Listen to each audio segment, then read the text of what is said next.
Hi all, for those of you who don't know me, my name is Miss Lewis and I'm a special education teacher in Salem, Oregon.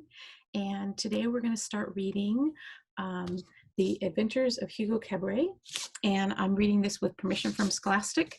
And the way it will work is each video will go through one chapter. And before we do the chapter, we'll do some pre-teaching of vocabulary. And at the end, we'll talk about comprehension questions, inferencing or inferring questions, and sometimes some figurative language or other kind of aspects to help us comprehend the story. My students and I have been working through Hugo Cabret, but because our school has been closed, we haven't been able to finish. And so I wanted to do videos so they could finish and find out what happened at the end of the story and continue to read along with me. So we'll do one chapter per video. This video will be introduction in chapter one of section 1. So again, this is Adventures of Hugo Cabret. And if you have the book, you can follow along. But the first thing I'm going to do is read the introduction.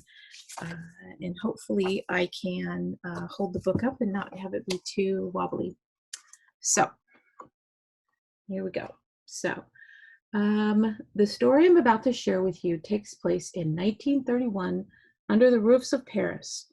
Here you will meet a boy named Hugo Cabret who, once, long ago, discovered a mysterious drawing that changed his life forever. But before you turn the page, I want you to picture yourself sitting in the darkness like the beginning of a movie.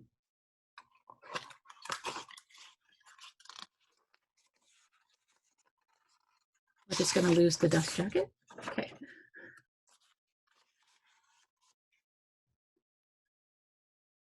On screen, the sun will rise, and you will find yourself zooming toward a train station in the middle of a city.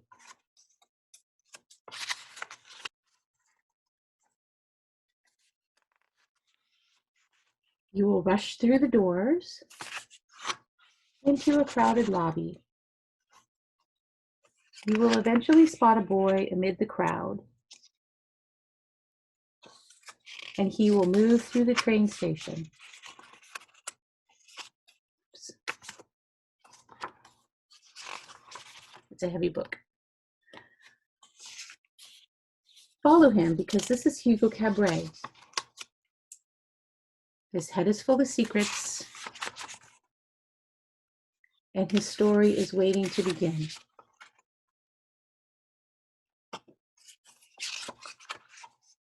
As you can see, this book has a lot of really amazing pencil illustrations.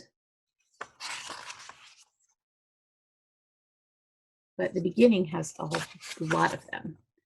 So here's an interesting new person in the picture. This is an older man. This is not Hugo.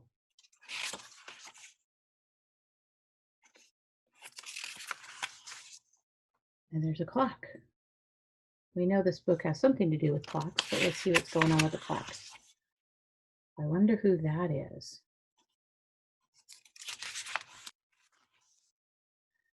Looks like that's Hugo looking out through the number 5 in the clock out to the train station.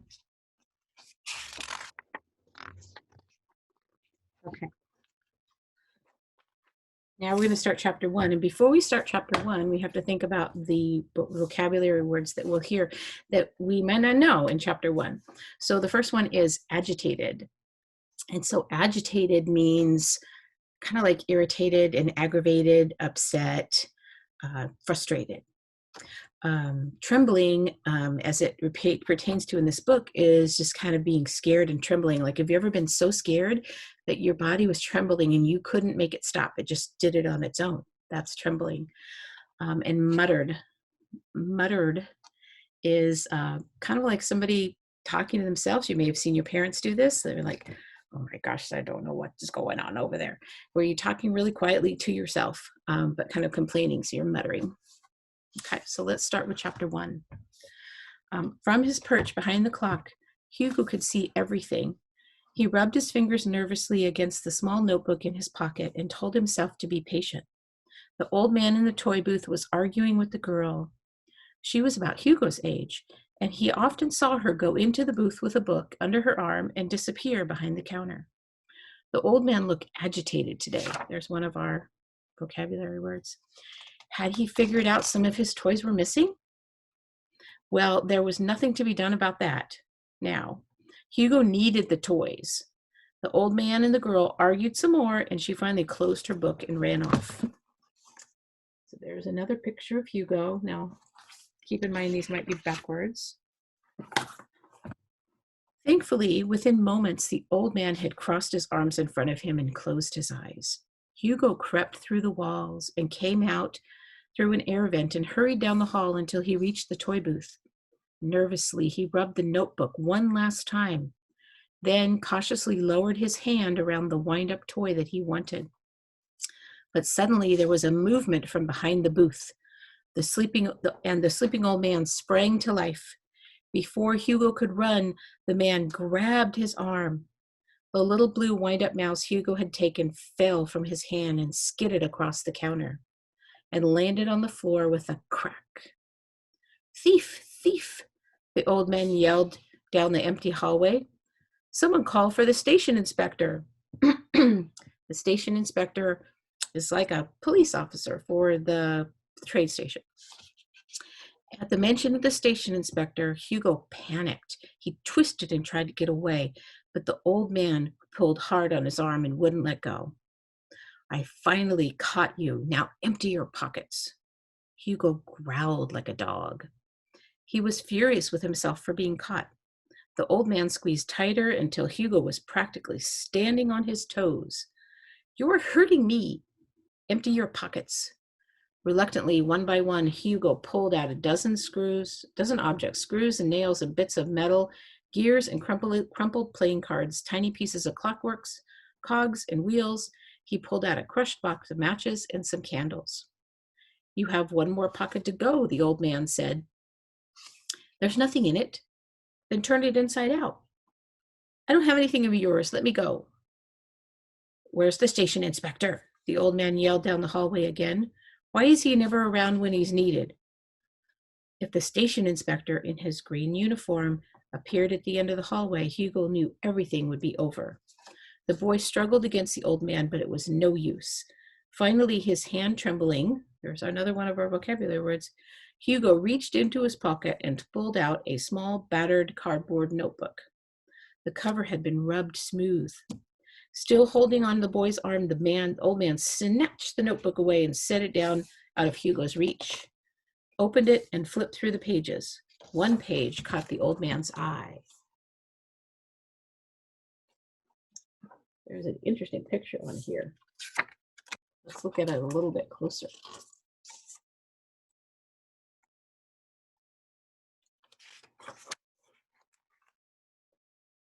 What's going on right here?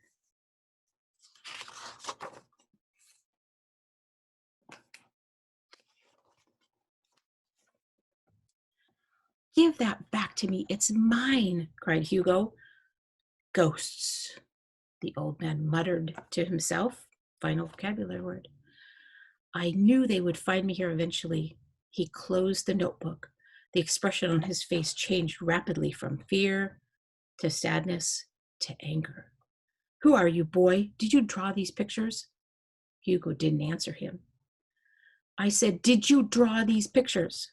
Hugo growled again and spit on the floor. "Who did you steal this notebook from?" "I didn't steal it." The old man grunted, and with a push, he finally let go of Hugo's arm. "Leave me alone then. Stay away from me and my toy booth." Hugo rubbed his arm and stepped backwards, accidentally crushing the wind-up mouse he had dropped.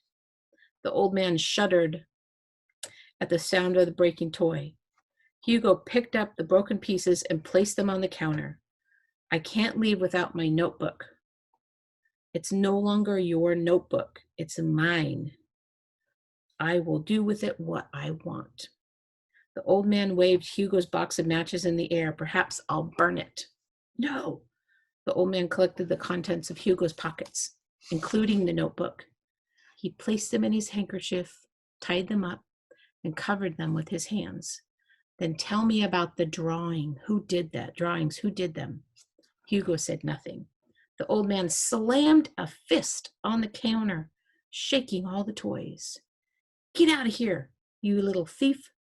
You're the thief, Hugo yelled as he ran off.